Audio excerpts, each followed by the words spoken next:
दोस्तों नमस्कार। आपका स्वागत है अपने यूट्यूब चैनल पर द साइंस हब में। और आप लोग देख रहे हैं आज जीएस के अंतर्गत मौर्य साम्राज्य पर आधारित प्रश्न उत्तर की सीरीज। पहली सीरीज कंप्लीट हो चुकी है।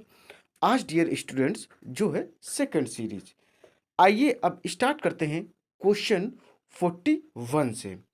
आपको बता दें ये सीरीज इंपॉर्टेंट है यूपी ट्रिपल एससी के अंतर्गत सारे एग्जाम्स के लिए, एसएससी के अंतर्गत सारे एग्जाम्स के लिए, TET, super TET, PHT, TST, UP PET, even ऐसे सारे एग्जाम्स जिसमें हिस्ट्री आती है। ये क्लास सभी के लिए इम्पॉर्टेंट है। तो आइए डियर स्टूडेंट्स अब स्टार्ट करते हैं अपनी सीरीज को। जैसा कि आपके सामने स्क्रीन पर क्वेश्चन है 41। देखिए क्या है। चंद्रगुप्त मौर्य ने सेल्कस को कब पराजित किया था? ऑप्शन आपके सामने चार हैं। 352 ईसा पूर्व में, 305 ईसा पूर्व में, 173 ईसा पूर्व में, 261 ईसा पूर्व में। तो इसका करेक्ट आंसर आपके सामने है, वह है डियर स्टूडेंट्स सेकेंड ऑप्शन। क्या है? सेकेंड ऑप्शन इसका करेक्ट है। देखिए यूनानी लेखक प्लूटार्क के अनुसार उसने अर्थात चंद्रगुप्त ने 6 लाख की सेना लेकर संपूर्ण भारत को रौंद डाला और उसको अपने शिकार में कर अधिकार में कर लिया। अर्थात उसने क्या किया? 6 लाख उसके पास सेना थी और उस सेना से उसने पूरे भारत पर राज किया। 305 ईसा पूर्व 305 ईसा पूर्व में चंद्रगुप्त मौर्य ने तत्कालीन यूनानी शासक, कौन यूनानी शासक जिनका नाम सेल्यूकस है, सेल्यूकस निकेटर को पराजित किया और दोनों के बीच संधि हो गई। इस युद्ध का वर्णन जो मिलता है एपियानास नामक एक यूनानी विद्वान ने अपने ग्रंथ में किया। देखिए यूनानी विद्वान कौन से हैं? एपियानस जो हैं वह यूनानी विद्वान हैं। उन्होंने अपने ग्रंथ में इसकी चर्चा की है। अब जो अपने पास प्रश्न है वह 42 है। 42 नंबर प्रश्न को देखते हैं। क्या है? निम्नलिखित वक्तव्यों में कौन सा एक वक्तव्य अशोक के प्रस्तर स्तंभों के बारे में गलत है? फर्स्ट ऑप्शन आपके सामने है, इन पर बढ़िया पॉलिश है। सेकंड ऑप्शन है ये अखंड है। थर्ड ऑप्शन है स्तंभों का शेप्ट सुंडाकार है। फोर्थ ऑप्शन है ये स्थापत्य संरचना के भाग हैं। तो आपको बताना है इस क्वेश्चन का करेक्ट आंसर। तो इसका करेक्ट आंसर हो जाएगा ऑप्शन फोर्थ। क्या हो जाएगा? ऑप्शन फोर्थ इस क्वेश्चन का करेक्ट हो जाएगा। देखिए दोस्तों ये स्थापत्य संरचना के भाग हैं। किसके हैं? स्थापत्य संरचना के भाग हैं। ये इसका करेक्ट आंसर हो गया। अब अपने पास जो क्वेश्चन है वह 43 नंबर है। देखते हैं क्या है। किस महीने से मौर्यों का राजकोषीय वर्ष आरंभ होता था? उनमें शामिल है। अर्थात किस महीने में उनका फाइनेंशियल ईयर, वार्षिक वित्तीय वर्ष है, वह स्टार्ट होता था। फाल्गुन जिसको मार्च बोलते हैं, आषाढ़ जिसको जुलाई कहते हैं, ज्येष्ठ जिसको जून कहते हैं, पौष, माघ, जनवरी, फरवरी। तो इसका जो करेक्ट आंसर हो जाएगा वह हो जाएगा आषाढ़। क्या हो जाएगा? आषाढ़ अर्थात इसको जुलाई कहते हैं। देखिए मौर्यकालीन वित्तीय वर्ष आषाढ़ अर्थात जुलाई में शुरू होता था। हिंदू पंचांग के अनुसार चैत्र माह से प्रारंभ होने वाले वर्ष का चौथा महीना जो ईस्वी कैलेंडर के जून या जुलाई माह में पड़ता है, इसे वर्षा ऋतु का महीना भी कहा जाता है, क्योंकि इस समय भारत में काफ़ी वर्षा होती थी। दोस्तों जुलाई के महीने में वर्षा होती है कि नहीं होती है? तो वही चीज़ है। अब आगे बढ़ते हैं। अब अपने पास प्रश्न है 44। देखते हैं क्या। किस शिलालेख में अशोक ने घोषणा की है कि सभी सभी जो मनुष्य हैं मेरे बच्चे हैं? तो पृथक कलिंग शिलालेख में, दूसरा वृहत शिलालेख में, पांचवा वृहत शिलालेख में, या बराबर गुहा लेख में? तो इसका करेक्ट आंसर हो जाएगा ऑप्शन थर्ड। क्या हो जाएगा? ऑप्शन थर्ड इसका करेक्ट हो जाएगा। देखिए दोस्तों अशोक ने 5वें शिलालेख में प्रत्येक मनुष्य को अपनी संतान बताया है। इसमें उसने दासों से किए जाने वाले व्यवहार के बारे में भी बताया है। इसके अलावा इसमें धर्म महत्तम का भी उल्लेख है। अब अगला प्रश्न है आपके सामने 45 नंबर। देखिए क्या है। कहाँ से अशोक के द्विभाषी अर्थात ग्रीक और अरमाइक अभिलेख प्राप्त हुए हैं?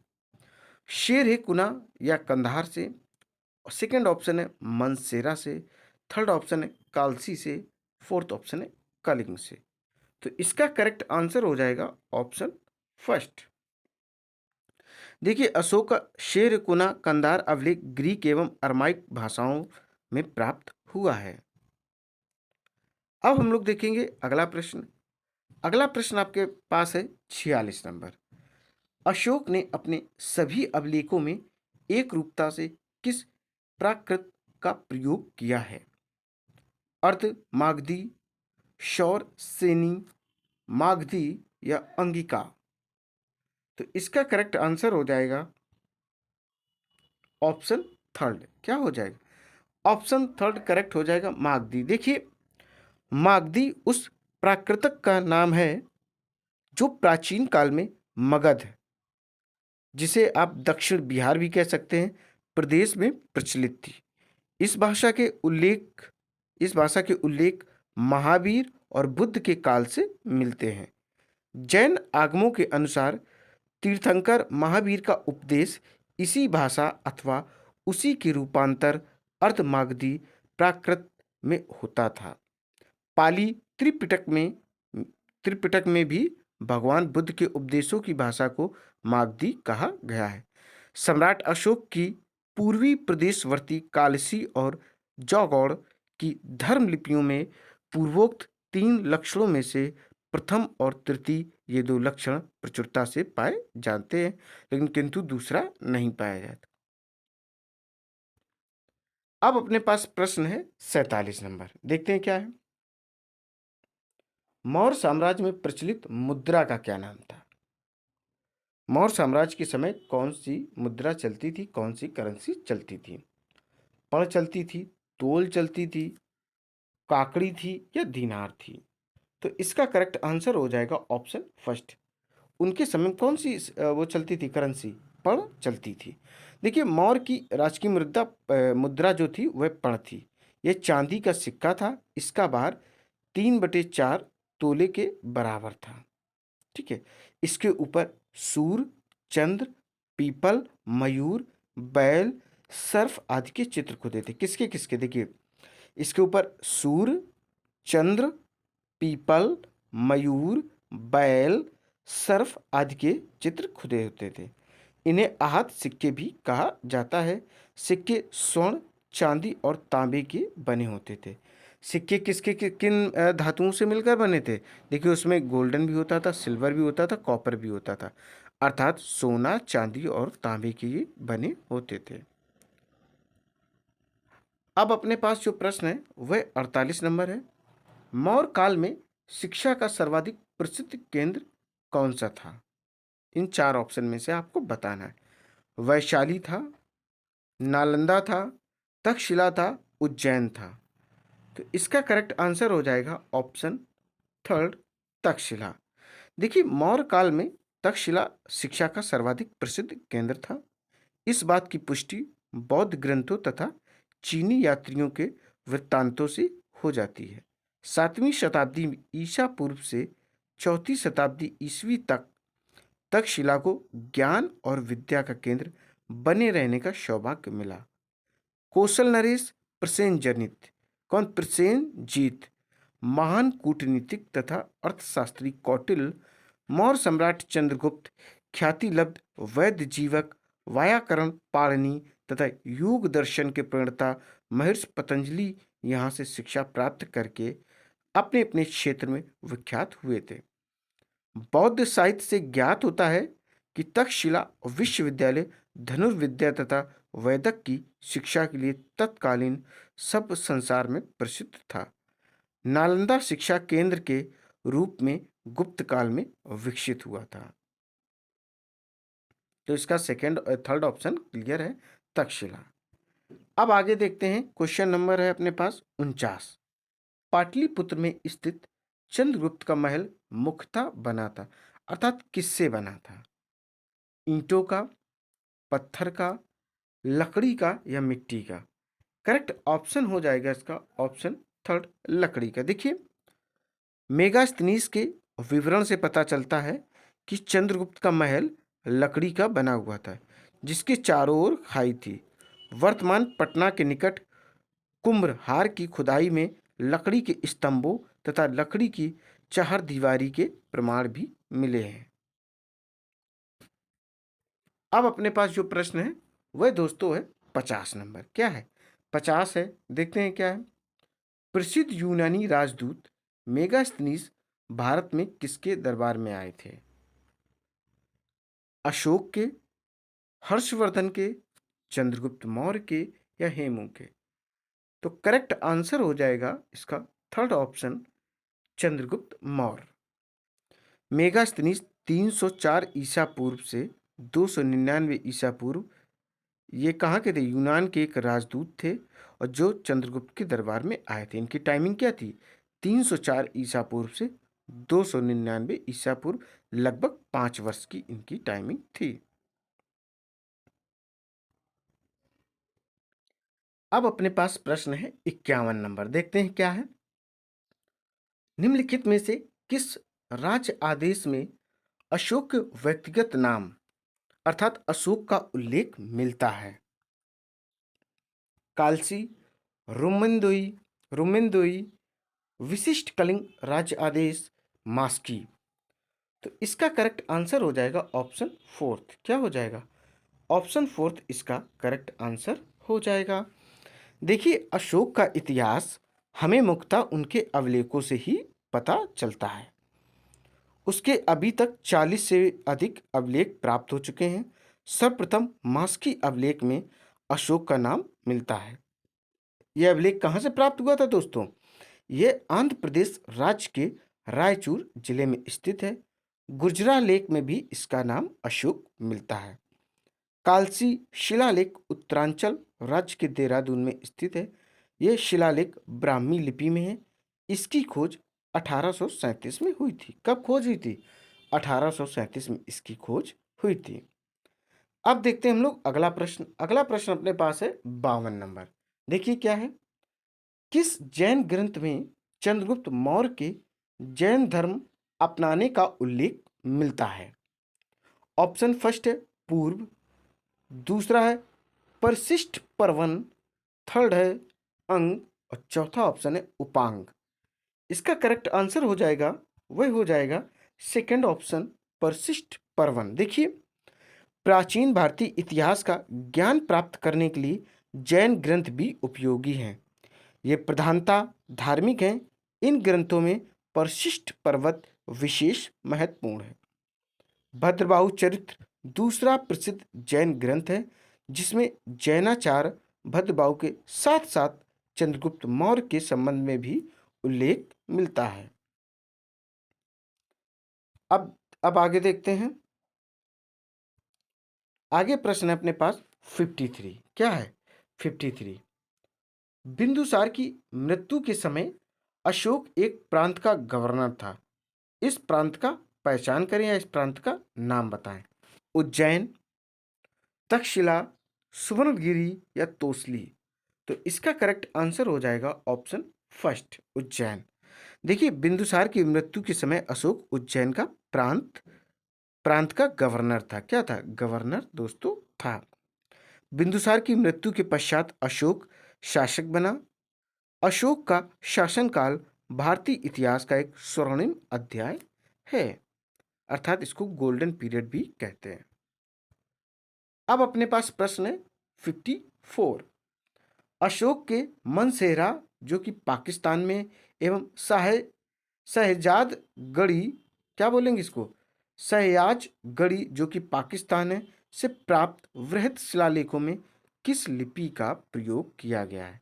मनसेरा एवं शहयाज गढ़ी से जो अभिलेख प्राप्त हुए हैं वह किस लिपि में थे? खरोष्टी में थे, संस्कृत में थे, तमिल या यूनानी में थे? तो इसका करेक्ट आंसर हो जाएगा ऑप्शन फर्स्ट, खरोष्टी। देखिए, शाहनाज, गढ़ी एवं मानसेरा के अवलेख खरोष्टी लिपि में उत्कीर्ण हैं।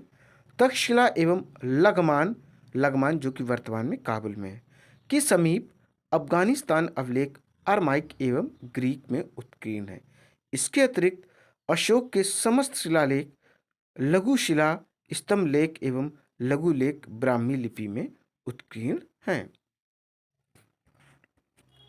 अब अपने पास प्रश्न है 55 नंबर, देखते हैं क्या है। निम्नलिखित में सम्राट अशोक की वह पत्नी कौन सी थी जिसने उसको प्रभावित किया था? चंडालिका, चारुलता, गौतमी या कारुवाकी? तो इसका करेक्ट आंसर हो जाएगा ऑप्शन फोर्थ। क्या हो जाएगा?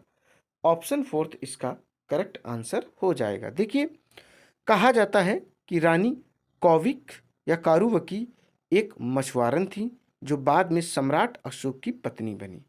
उन्होंने बौद्ध धर्म को अपनाया था तथा अशोक की दूसरी पत्नी बनी।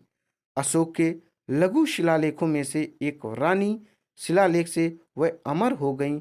इस शिलालेख के अनुसार वह अशोक की दूसरी पत्नी तथा तिवला की मां थी। अब प्रश्न है 56, देखते हैं क्या है। मौर्य साम्राज्य की स्थापना किसने की थी? तो बिंदुसार, चंद्रगुप्त मौर्य, अशोक या बिंबिसार? तो करेक्ट आंसर हो जाएगा ऑप्शन सेकेंड, चंद्रगुप्त मौर्य। देखिए दोस्तों, चंद्रगुप्त मौर्य जिनका जन्म 345 ईसा पूर्व हुआ था, ठीक है, और इन्होंने कितने से कितने समय तक इस पर राज किया है? 322 से 298 ईसा पूर्व। ये भारत के प्रथम हिंदू सम्राट थे। इन्होंने मौर्य साम्राज्य की स्थापना की थी। चंद्रगुप्त पूरे भारत को एक साम्राज्य के अधीन लाने में सफल रहे। भारत राष्ट्र निर्माण मौर्य गणराज्य भी कहलाए हैं। अर्थात इन्होंने पूरे भारत को एक जुटता में बांधने की कोशिश भी की थी और उसमें दोस्तों सफल भी हुए थे। अब अपने पास क्वेश्चन है 57, देखते हैं क्या है। नंद वंश के पश्चात मगध पर किस राजवंश ने शासन किया? मौर्य, शुंग, गुप्त या कुषाण? तो करेक्ट आंसर हो जाएगा ऑप्शन फर्स्ट, मौर्य। देखिए, नंद वंश के पश्चात मगध पर मौर्य राजवंश ने शासन किया। मौर्य राजवंश 322 से 185 ईसा पूर्व तक राज इन्होंने किया था। अर्थात पूछा जाए कि टाइमिंग कितनी है, तो 322 ईसा पूर्व से 185 ईसा पूर्व तक। मौर्य काल प्राचीन भारत के इतिहास में महत्वपूर्ण स्थान रखता है। चंद्रगुप्त मौर्य, चाणक्य, बिंदुसार तथा सम्राट अशोक आदि जैसे प्रसिद्ध व्यक्ति इसी काल में हुए हैं। अब अपने पास प्रश्न है 58, देखिए क्या है। पाटलिपुत्र को किस शासक ने सर्वप्रथम अपनी राजधानी बनाई?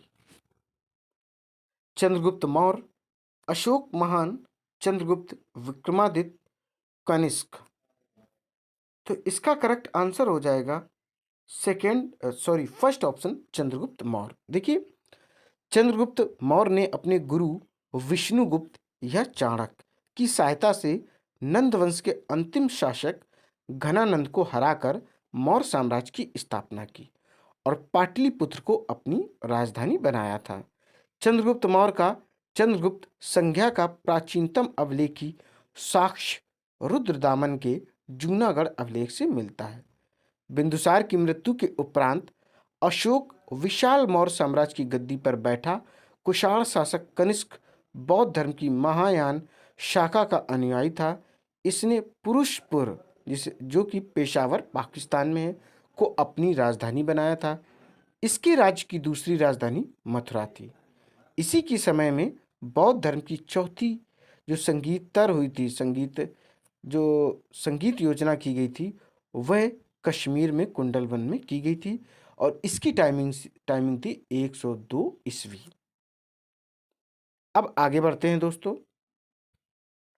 आगे प्रश्न आपके सामने 59 अर्थात 59। कलिंग युद्ध की विजय तथा क्षत्रियों का वर्णन अशोक के किस शिलालेख में मिलता है? तो आपके सामने शिलालेख दिए गए हैं, देखिए कौन सा है। फर्स्ट, सेकेंड, फिर आपके सामने 12वां दिया गया है, फिर 13वां शिलालेख दिया गया। तो इसका करेक्ट आंसर हो जाएगा ऑप्शन 4। क्या हो जाएगा? ऑप्शन 4 इसका करेक्ट हो जाएगा। देखिए शिलालेख 13वें में शासन के 8वें वर्ष अर्थात 261 ईसा पूर्व, कलिंग विजय, कलिंग युद्ध, अशोक का हृदय परिवर्तन, पड़ोसी राजाओं का वर्णन मिलता है। इसमें मौर्य साम्राज्य के पश्चिम के पड़ोसी राजाओं का उल्लेख है जिनके साथ अशोक के राजनीतिक संबंध थे। निम्नलिखित देखिए कौन? एंटियोकस द्वितीय जो कि सीरिया का था, टॉलमी फिलाडेल्फस मिस्र का था, मगस सीरियन का, अलेक्जेंडर एपिरास का, एंटीगोनस गोनार्स मकदूनिया का था। अब हम लोग अगला प्रश्न देखते हैं जो कि 60 नंबर। इसमें दो कथन दिए गए हैं, उनको पढ़ना है और समझना है। देखिए कथन ए क्या है?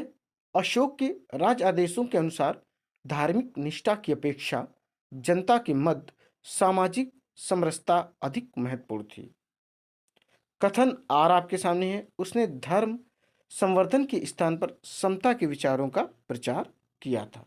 ये प्रचार किया है, प्रसार किया, दोनों चीजें एक ही है। ऑप्शन आपके सामने है, ए और आर दोनों सही हैं तथा आर जो है ए की सही व्याख्या करता है। ऑप्शन आपके सामने सेकंड है, ए और आर दोनों सही हैं तथा आर ए की सही व्याख्या नहीं करता है। थर्ड ऑप्शन है ए सही किंतु आर गलत है। फोर्थ ऑप्शन ए गलत है किंतु आर सही है। तो इसको आप आराम से समझें। इसका जो करेक्ट आंसर हो जाएगा ऑप्शन फर्स्ट हो जाएगा। क्या हो जाएगा? ऑप्शन फर्स्ट हो जाएगा। देखिए ए और आर दोनों सही है तथा जो आर है वह ए की सही व्याख्या भी करता है। क्या करता है दोस्तों? व्याख्या भी है इसकी सही करता है। अब अपने पास प्रश्न है 61 नंबर, आप लोग देख पा रहे होंगे। देखिए किस श्रीलंकाई शासक ने अपने आप को मौर्य सम्राट अशोक के आदर्शों के अनुरूप ढालने की कोशिश की? महाबली, वीर सिंघे, तिस, राणा सिंघे। तो इसका करेक्ट आंसर हो जाएगा ऑप्शन थर्ड, तिस। देखिए तिस लगभग 250 ईसा पूर्व से 211 ईसा पूर्व तक सिंघल द्वीप अर्थात श्रीलंका का राजा था। सम्राट अशोक के पुत्र राजकुमार महेंद्र और राजकुमारी संघमित्रा तिस के आमंत्रण पर ही श्रीलंका गए थे। इन दोनों ने श्रीलंका में बौद्ध धर्म का प्रचार एवं प्रसार किया था। तिस अपने नाम के साथ देवनाम प्रिय अर्थात देवताओं का प्रिय भी जोड़ता था, क्योंकि सम्राट अशोक भी अपने नाम के साथ देवनाम प्रिय जोड़ते थे। इसी कारण से तिस ने भी इस नाम को धारण किया था। तिस और मौर्य सम्राट अशोक में अत्यंत सौहार्दपूर्ण संबंध थे तथा श्रीलंका में बौद्ध धर्म के प्रसार में उसने बहुत महत्वपूर्ण योगदान किया। तिस ने अनुराधपुर की नींव डाली थी, जहां बोधगया से ले जाकर पवित्र बोधि वृक्ष आरोपित किया गया। यह बोधि वृक्ष आज भी दोस्तों विद्यमान है श्रीलंका में। अब हम लोग आगे बढ़ते हैं। अपने पास प्रश्न है 62 नंबर। अशोक द्वारा कलिंग पर चढ़ाई की जानकारी के लिए कौन सबसे महत्वपूर्ण स्रोत है? महावंश, दिव्यावदान, 13वां वृहत शिलालेख या 7वां स्तंभ अभिलेख। तो इसका करेक्ट आंसर जो हो जाएगा वह हो जाएगा तीसरा ऑप्शन। देखते हैं। अशोक के 13वें अभिलेख के अनुसार उसने अपने राज अभिषेक के 8 वर्ष बाद कलिंग युद्ध लड़ा। कलिंग विजय उसकी आखिरी विजय थी। यह युद्ध 262 से लेकर 261 ईसा पूर्व में लड़ा गया था। सबसे खतरनाक लहू बहाने वाला युद्ध यही था, कलिंग का युद्ध। अब अपने पास प्रश्न है 63 नंबर। अशोक ने श्रीलंका में बौद्ध धर्म का प्रचार हेतु किसे भेजा था? अच्छा देखिए, उन्होंने श्रीलंका में बौद्ध धर्म के प्रचार के लिए किसको भेजा था, ये चीज़ आपको बतानी है।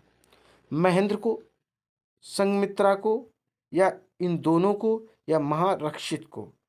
इसका करेक्ट आंसर हो जाएगा ऑप्शन थर्ड। क्या हो जाएगा?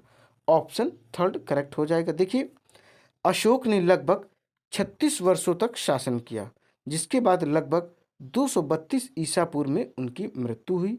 उनके कई संतान तथा पत्नियां थीं, पर उनके बारे में अधिक पता नहीं है। उसके पुत्र महेंद्र तथा पुत्री संघमित्रा ने बौद्ध धर्म के प्रचार में योगदान दिया था। क्या किया था? इन्होंने योगदान दोस्तों दिया था। अब देखते हैं आगे।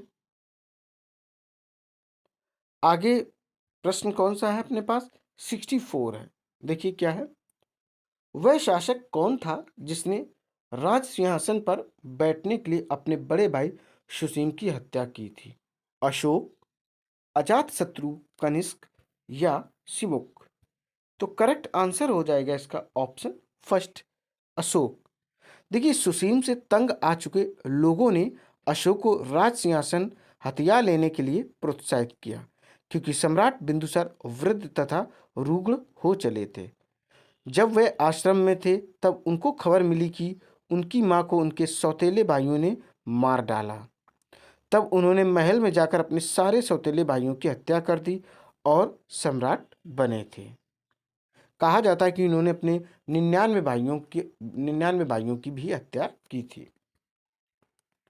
अब अपने पास प्रश्न है 65 नंबर 65। प्राचीन भारत का वह प्रसिद्ध शासक जिसने अपने जीवन के अंतिम दिनों में जैन धर्म को अपनाया था? चंद्रगुप्त मौर्य, अशोक, समुद्रगुप्त, या बिंदुसार? तो करेक्ट आंसर हो जाएगा ऑप्शन फर्स्ट। देखिए, श्रवण बेलगोला से मिले शिलालेखों के अनुसार चंद्रगुप्त अपने अंतिम दिनों में जैन मुनि हो गए। चंद्रगुप्त अंतिम मुकुटधारी मुनि हुए। उनके बाद और कोई मुकुटधारी दिगंबर मुनि नहीं हुए। अतः चंद्रगुप्त का जैन धर्म में महत्वपूर्ण स्थान है। स्वामी भद्रभाहु के साथ श्रवण बेलगोला चले गए। वहीं उन्होंने उपवास द्वारा शरीर त्याग दिया, अर्थात ये व्रत रहे थे और व्रत रहने के कारण इन्होंने अपने प्राण त्याग दिए थे। श्रवण बेलगोला में जिस पहाड़ी पर वे रहते थे उसका नाम चंद्रगिरी है, और वहीं उनका बनवाया हुआ चंद्रगुप्त बस्ती नामक मंदिर भी है। अब आगे देखते हैं। आगे अपने पास है क्वेश्चन 66 नंबर। अर्थशास्त्र का लेखक समकालीन था? अशोक का, चंद्रगुप्त का, चंद्रगुप्त विक्रमादित्य का, समुद्रगुप्त का? तो इसका करेक्ट आंसर हो जाएगा ऑप्शन सेकेंड, चंद्रगुप्त का। देखिए, चाणक्य अनुमानता 375 ईसा पूर्व से 283 ईसा पूर्व के बीच में चंद्रगुप्त मौर्य के महामंत्री थे। वे कौटिल्य के नाम से भी जाने जाते हैं, चाणक्य, ठीक है। वे तक्षशिला विश्वविद्यालय के आचार्य थे। उन्होंने नंद वंश का नाश करके चंद्रगुप्त को क्या राजा बनवाया था। अब अपने पास प्रश्न है 67 अर्थात 67 नंबर। निम्न में से कौन सा क्षेत्र अशोक के साम्राज्य में शामिल नहीं था? अफगानिस्तान, बिहार, श्रीलंका, कलिंग? तो करेक्ट आंसर हो जाएगा श्रीलंका। क्या हो जाएगा? श्रीलंका करेक्ट आंसर है। उपयुक्त में से देखो जितने दिए गए, अफगानिस्तान, बिहार व कलिंग अशोक के प्रत्यक्ष अधिकार के अंतर्गत थे। बट जो श्रीलंका था वह धर्म के प्रचार युद्ध प्रचारकों को वहां पर भेजा था। उन्होंने उस पर किसी भी प्रकार का अधिकार या राज्य नहीं किया था। अब प्रश्न है 68 नंबर। अशोक के शिलालेखों को पढ़ने वाला प्रथम अंग्रेज कौन था? देखिए, जॉन टावर था, हैरी स्मिथ था, चार्ल्स मेटकॉफ था, या जेम्स प्रिंसिप था? तो इसका करेक्ट आंसर हो जाएगा फोर्थ ऑप्शन, जेम्स प्रिंसिप। क्या जेम्स प्रिंसिप? अशोक ऐसा प्रथम शासक था जिसने अवलेखों के माध्यम से अपनी प्रजा को संबोधित किया, जिसकी प्रेरणा उसे ईरानी शासक द्वारा प्रथम डेरियस से मिली। 1750 ईस्वी में डी फेंथलर ने सबसे पहले दिल्ली में अशोक के स्तंभ का पता लगाया, किंतु अशोक के अवलेखों को सर्वप्रथम जेम्स प्रिंसिप ने 1837 में पढ़ा था। किसने पढ़ा था? जेम्स प्रिंसिप ने, वो भी 1837 में। अब प्रश्न आपके सामने है 69। अशोक के जो शिलालेख संगम राज्य के बारे में हमें बताते हैं वह पहला और 10वां है, पहला और 11वां है, दूसरा एवं 13वां है, दूसरा एवं 14वां है। तो इसका करेक्ट आंसर हो जाएगा थर्ड ऑप्शन, अर्थात दूसरा और 13वां। देखिए, अशोक के दूसरे एवं 13वें शिलालेख में हमें संगम राज्य, चोल, चेर, पांड एवं सतीपुत्र की जानकारी मिलती है। पहले अभिलेख में पशु बलि की निंदा, 10वें में ख्याति व गौरव की निंदा, 11वें धम्म में निधि की व्याख्या, नीति की व्याख्या तथा 14वें में जनता को धार्मिक जीवन जीने के लिए प्रेरित करने का उल्लेख। तो ये इसका ब्यौरा दोस्तों रहा। अब प्रश्न अपने पास है 70 नंबर। मौर्य काल में गुप्तचरों को क्या कहा जाता था? गूढ़ पुरुष, गुप्तचर, संस्था एवं संचार खोजी। तो इसका करेक्ट आंसर हो जाएगा गूढ़ पुरुष। देखिए, गूढ़ पुरुष मौर्यकालीन शासन व्यवस्था में गुप्तचरों को कहा जाता था। मौर्य शासन प्रबंध में गूढ़ पुरुषों का काफी महत्वपूर्ण स्थान भी था।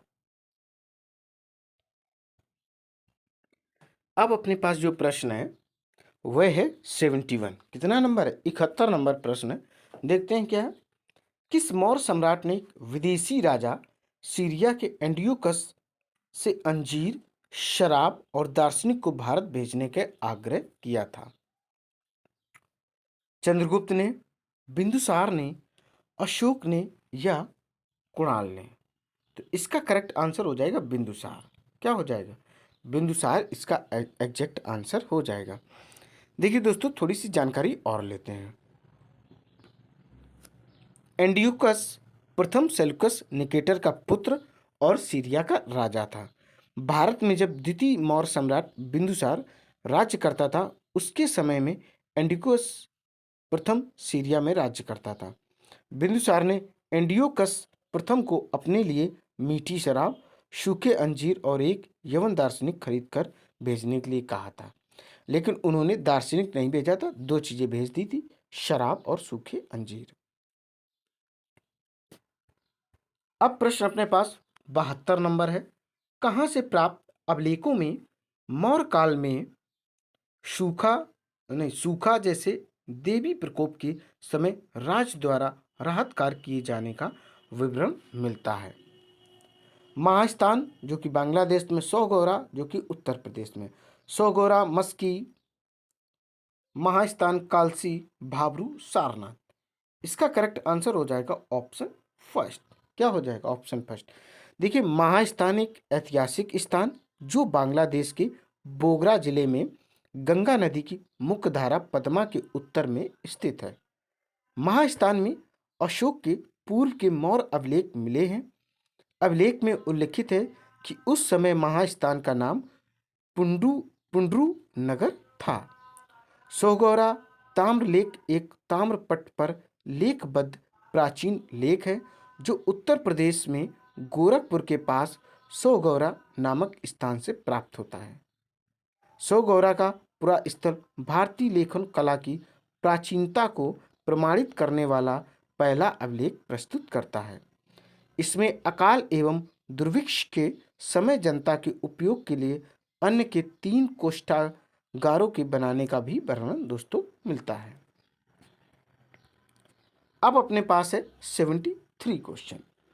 निम्नलिखित में से किसकी तुलना मैकियावेली के प्रिंस से की जाती है? ऑप्शन आपके सामने 4 हैं। देखिए, पहला क्या है? कालिदास का मालविकनात्री, क्या बोलेंगे? मालविक अग्निमित्र।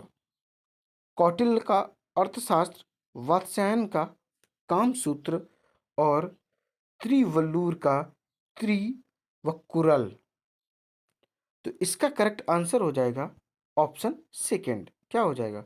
ऑप्शन सेकंड करेक्ट हो जाएगा। देखिए, अर्थशास्त्र कौटिल्य चाणक्य 4वीं सदी ईसा पूर्व द्वारा रचित संस्कृत का एक ग्रंथ है।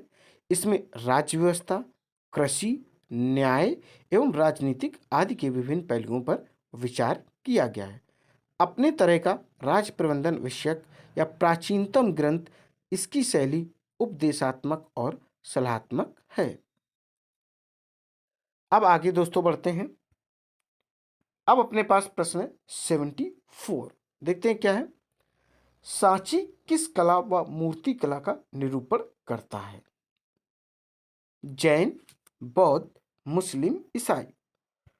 तो इसका करेक्ट आंसर हो जाएगा बौद्ध। क्या हो जाएगा? सांची शहर भारत के मध्य प्रदेश राज्य के रायसेन जिले में एक नगर पंचायत है। देखिए, मध्य प्रदेश के राज्य रायसेन जिले में एक नगर पंचायत है। ये भोपाल से 46 किलोमीटर उत्तर पूर्व में स्थित है और मध्य प्रदेश राज्य के मध्य भाग में बेस नगर या विदिशा से 10 किलोमीटर दूर है। यहाँ कई बौद्ध स्मारक हैं जो तीसरी शताब्दी ईसा पूर्व से 12वीं शताब्दी के बीच के काल के हैं। अब देखते हैं अगला प्रश्न। अपने पास है 75। देखिए, निम्नलिखित किस शहर में अशोक के शिलालेख नहीं मिले हैं या नहीं है? गिरनार, कंधार, पाटलिपुत्र, टोपरा। तो करेक्ट आंसर हो जाएगा पाटलिपुत्र। क्या हो जाएगा? पाटलिपुत्र। उपरोक्त में से पाटलिपुत्र शहर में अशोक के शिलालेख नहीं है। अशोक के 14 दीर्घ शिलालेख को दोस्तों वृहद शिलालेख भी कहते हैं, जो 8 भिन्न भिन्न स्थानों से प्राप्त हुए हैं। वो स्थान जरूर दोस्तों पढ़ लेते हैं। देखिए, पहला धौली, ये उड़ीसा के पुरी जिले में है। पहला स्थल क्या है? धौली, ये उड़ीसा के पुरी जिले में है। सेकंड जो है शाहबाजगढ़ी, ये पाकिस्तान पेशावर में है। तीसरा स्थान आ जाओ मानसेरा, ये पाकिस्तान के हजारा जिले में स्थित है। चौथा स्थान देखिए कालसी, ये वर्तमान उत्तराखंड देहरादून में स्थित है। पांचवा स्थान देखिए जौगढ़, ये उड़ीसा के जौगढ़ में स्थित है। छठा स्थान देखो सोपारा, ये महाराष्ट्र के पालघर जिले में स्थित है। सात देखिए एरागुडी, ये आंध्र प्रदेश के कुर्नूल जिले में स्थित है। आठवां स्थान देखिए गिरनार, ये काठियावाड़ में जूनागढ़ के पास स्थित है। ये स्थान रहे दोस्तों। अब आगे बढ़ते हैं। अब अपने पास प्रश्न है 76 नंबर। कौटिल्य के अर्थशास्त्र में किस पहलू पर प्रकाश डाला गया है? आर्थिक जीवन पर, राजनीतिक जीवन पर, धार्मिक जीवन पर या सामाजिक जीवन पर? करेक्ट आंसर हो जाएगा इसका ऑप्शन सेकंड, राजनीतिक जीवन पर। देखिए, अर्थशास्त्र कौटिल्य या चाणक्य द्वारा रचित संस्कृत एक ग्रंथ है। इसमें राज्य व्यवस्था भी है दोस्तों, कृषि की भी चर्चा है, न्याय की एवं राजनीतिक के विभिन्न पहलुओं पर भी विचार किया गया है। अब अपने पास प्रश्न 77। सांची का स्तूप किसने बनवाया था? अभी बताया था ये एमपी में है, बट बनवाया किसने था? अशोक, गौतम बुद्ध, चंद्रगुप्त, खरगोन। तो करेक्ट आंसर हो जाएगा ऑप्शन सेकंड, खरगोन। देखिए, सांची के मुख्य स्तूप के निर्माण का श्रेय महाराजा अशोक को जाता है, सम्राट अशोक को दिया जाता है। माना जाता है कि उनके काल में ही स्तूप का निर्माण करवाया गया था और इन्होंने बौद्ध धर्म भी स्वीकारा था। अब हम लोग पढ़ेंगे 78 नंबर प्रश्न, जिसमें कथन दिए गए हैं, कथन ए और आर। देखते हैं कथन ए क्या है। अशोक ने कलिंग को मौर्य साम्राज्य में जोड़ दिया था। कारण आर है कारण, कलिंग दक्षिण भारत को आने वाले स्थलीय एवं समुद्री मार्गों को नियंत्रित करता था। ऑप्शन देखिए ए और आर दोनों सही है तथा जो आर है वह ए की सही व्याख्या करता है। ये फर्स्ट ऑप्शन था। आप सेकंड ऑप्शन देखते हैं, ए और आर दोनों सही है तथा आर ए की सही व्याख्या नहीं करता है। थर्ड ऑप्शन है ए सही है किंतु आर गलत है। फोर्थ ऑप्शन ए गलत है किंतु आर सही है। इसका एग्जैक्ट आंसर हो जाएगा ऑप्शन फर्स्ट, ए और आर दोनों सही हैं तथा आर जो है वह ए की सही व्याख्या करता है। देखिए दोस्तों, थोड़ी सी इसके बारे में जानकारी भी लेते हैं। कलिंग विजय मगध तथा भारतवर्ष के इतिहास में एक सीमा चिन्ह है। यह विजय तथा साम्राज्यवादी विस्तार की उस नीति का अंत करती है जिसका आरंभ बिम्बिसार ने अंग देश पर विजय प्राप्त करके किया था। अशोक ने अपने अभिषेक के 8वें वर्ष अर्थात 261 ईसा पूर्व में कलिंग पर चढ़ाई की थी। अशोक के 13वें वृहद शिलालेख में कलिंग युद्ध और वहां के विनाश का वर्णन मिलता है। कलिंग उस समय एक प्रबल एवं शक्तिशाली राज्य था जो अशोक के समय एक स्वतंत्र राज्य के रूप में स्थापित था। प्राचीन भारत के कलिंग का महत्व भौगोलिक एवं सामुद्रिक मार्ग की दृष्टि से अत्यधिक था। इसी कारण अशोक के कलिंग अभियान का उद्देश्य स्थलीय एवं समुद्री व्यापार मार्ग पर अधिकार करना था। उसने कलिंग को विजित कर अपने साम्राज्य में मिला लिया था। अब अपने पास प्रश्न है 79 नंबर। मौर्य काल में एग्रनोमाई किसे कहा जाता था? भवन निर्माण अधिकारी, सड़क निर्माण अधिकारी, कृषि विभाग का अधिकारी, माप तौल का अधिकारी। तो करेक्ट आंसर हो जाएगा ऑप्शन सेकंड, सड़क निर्माण अधिकारी। यूनानी लेखक स्त्राबो के अनुसार चंद्रगुप्त मौर्य के समय में एग्रोनोमोई नामक अधिकारी नदियों की देखभाल, भूमि की नापजोख, जलाशयों का निरीक्षण और नहरों की देखभाल करते थे ताकि सभी लोगों को पानी ठीक से मिल सके। सार्वजनिक सड़कों का निर्माण और 10-10 स्टेडिया की दूरी पर स्तंभ लगाने के काम का निरीक्षण भी यही अधिकारी करता था। यह अधिकारी शिकारियों पर भी नियंत्रण रखता था और उसको लोगों को पुरस्कृत और दंड देने का भी अधिकार था। वह कर वसूलता था और भूमि के स्वामित्व संबंधी मामलों का भी निरीक्षण करता था। इसकी पहचान कौटिल्य अर्थशास्त्र में वर्णित अध्यक्ष और अशोक के शिलालेख में वर्णित राजुक से की जाती है। अब प्रश्न अपने पास 80 नंबर है। भारतीय लिखने की कला नहीं जानते, ये किसकी उक्ति है? कौटिल्य, प्लिनी, प्लूटार्क या मेगास्थनीज? तो करेक्ट आंसर हो जाएगा ऑप्शन फोर्थ, जैसा कि आप लोग देख पा रहे होंगे। देखिए, मेगास्थनीज 4वीं शताब्दी ईसा पूर्व में भारत आया था। मेगास्थनीज ने ही कहा था डियर स्टूडेंट्स कि भारतीय लिखने की कला नहीं जानते हैं।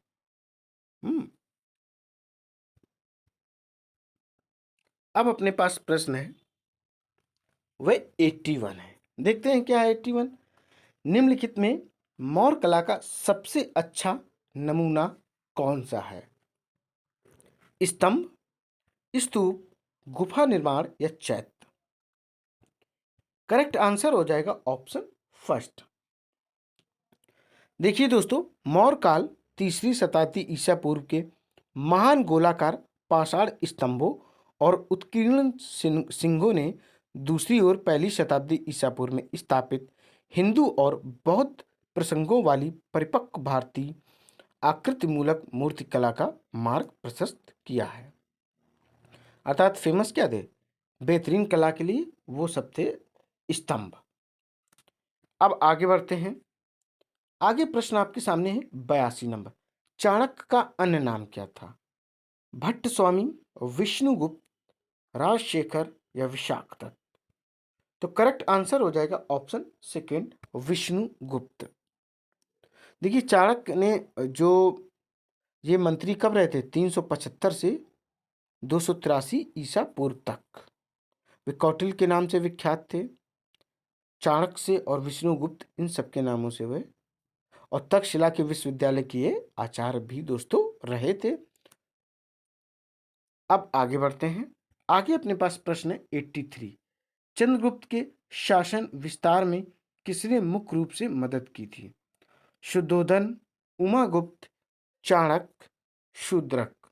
तो इसका करेक्ट आंसर हो जाएगा ऑप्शन थर्ड, चाणक्य। मौर्य राजवंश मौर्य राजाओं की पीढ़ी ममय वांशी, ममय परमात्माना, प्रियदर्शनी, अंशा, भागा, अवयव? देखिए, प्राचीन भारत एक शक्तिशाली एवं महान क्षत्रिय राजवंश था। मौर्य राजवंश ने 137 वर्ष भारत में राज्य किया। इसकी स्थापना का श्रेय चंद्रगुप्त मौर्य उसके मंत्री कौटिल्य को दिया जाता है। अब हम लोग क्वेश्चन देखेंगे 84 नंबर। किसने सहिष्णुता, उदारता और करुणा के त्रिविध आधार पर राजवंश की स्थापना की थी? अशोक, अकबर, रणजीत सिंह, शिवाजी। तो करेक्ट आंसर हो जाएगा ऑप्शन फर्स्ट, अशोक। देखिए, अशोक के शासन का आदर्श कल्याणकारी राज्य की स्थापना था। उसने अपने प्रथम पृथक शिलालेख में सब मनुष्य मम प्रजा अर्थात सभी मनुष्य मेरी संतान है का आदर्श स्थापित किया है। उसका धर्म करुणा व सहिष्णुता का पर्याय है। अकबर ने 1582 में विभिन्न धर्मों के सार ग्रंथों के रूप में दीन ए इलाही की घोषणा की थी, जो एकेश्वरवाद पर आधारित था। शिवाजी मराठा शासकों से संबंधित है। अब आगे बढ़ते हैं। आगे अपने पास प्रश्न है 85 नंबर। मेगास्थनीज ने भारतीय समाज को कितनी श्रेणियों में विभाजित किया है?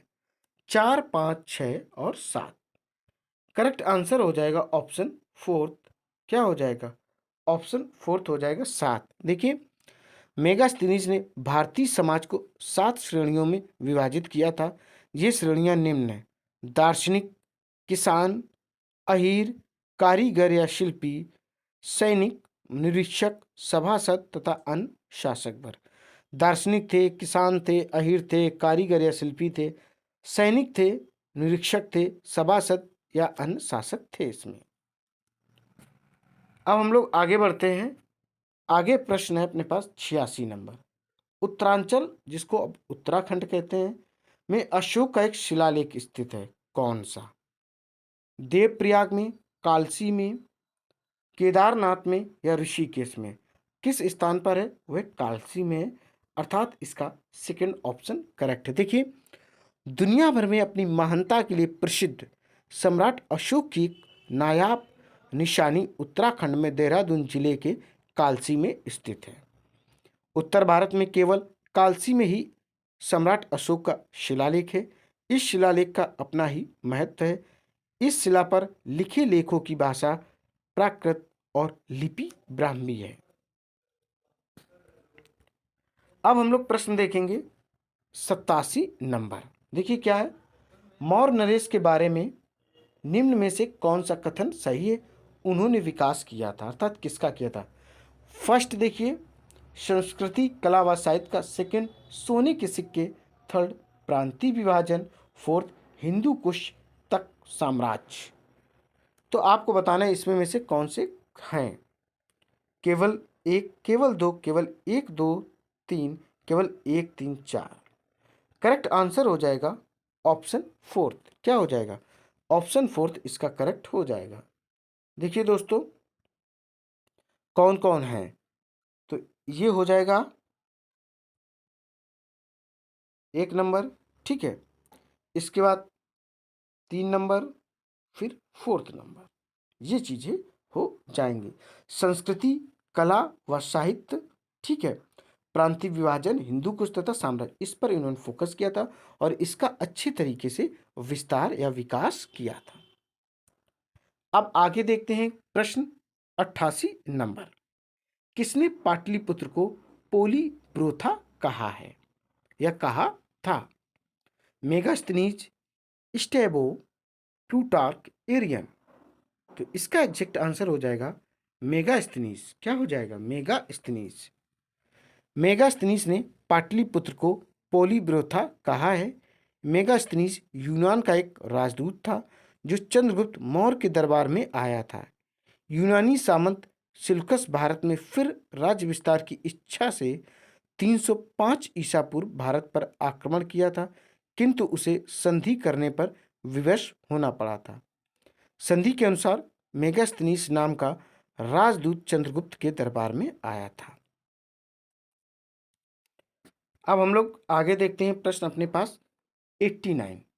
अत्यंत पॉलिश किए गए एकाश अशोक स्तंभ, जिसे पांडुरंजित बाल बालुकाश्म के एकल टुकड़ों में तक्षित किए गए, उसे साधारणतः कहाँ की खदानों से निकाला गया है?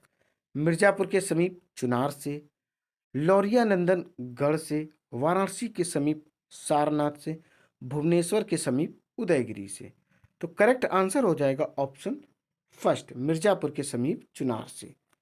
देखिए दोस्तों, चुनार या चुनर स्तंभ जो चुनर स्तंभ है चुनार के बलुआ पत्थर से बनाए गए हैं, जिससे स्पष्ट है कि चुनार सम्राट अशोक के काल में स्तंभ निर्माण का महत्वपूर्ण केंद्र रहा होगा। यह स्तंभ दो भागों में बटे हैं। पहले भाग में संदेश लिखा होता था और ऊपर के भाग में सिंह, वृषभ, गज और अश्व की मूर्तियां स्थापित होती थीं। किसकी किसकी? देखिए, सिंह, वृषभ, गज और अश्व की मूर्तियां स्थापित होती थी। साथ ही इनके ऊपर विशेष चमकदार पॉलिश की जाती रही है, जिससे यह स्तंभ आज तक खराब नहीं हुए हैं। इनमें से कुछ स्तंभ सारनाथ एवं प्रयागराज संग्रहालय में रखे गए हैं। इनका उल्लेख चीनी यात्री फाहियान ने भी किया है। ये स्तंभ 5 से 70 टन वजन के तथा 50 फीट के ऊंचे हैं। 50 फीट तक ये ऊंचे होते हैं। अब अपने पास जो प्रश्न है वह है 90 नंबर। मौर्य काल में सीता से तात्पर्य क्या था? एक देवी, एक धार्मिक संप्रदाय, राजकीय भूमि से प्राप्त आय, ऊसर भूमि। तो करेक्ट आंसर हो जाएगा थर्ड ऑप्शन। क्या हो जाएगा? थर्ड ऑप्शन करेक्ट हो जाएगा। देखिए, मौर्य साम्राज्य में दो प्रकार की भूमि थी। एक तो वह जो राज्य के प्रत्यक्ष अधिकार में थी, दूसरी वह जो किसानों के पास थी। राज्य को अपनी प्रत्यक्ष भूमि से जो आय होती थी उसे सीता आय या सीता भूमि कहते थे। वस्तुतः राजकीय भूमि पर दासों, कर्मकारों, शूद्रों जिनको जनजाति भी उस समय कहा गया था, और कैदियों द्वारा कृषि कार्य संपन्न किया जाता था। मौर्य काल में कृषि विभाग की देखरेख सीता अध्यक्ष करता था। दोस्तों, यह सीरीज यहीं पर कंप्लीट होती है। उम्मीद है आपको पसंद आई होगी। ऐसी ही पूरी हिस्ट्री की, ज्योग्राफी की और पॉलिटी की सीरीज आपको लगातार मिलती रहेंगी। आपको करना क्या, फटाफट इस सीरीज को अधिक से अधिक लाइक करें, शेयर करें और मेरे चैनल को सब्सक्राइब करें। दोस्तों, जय हिंद, जय भारत।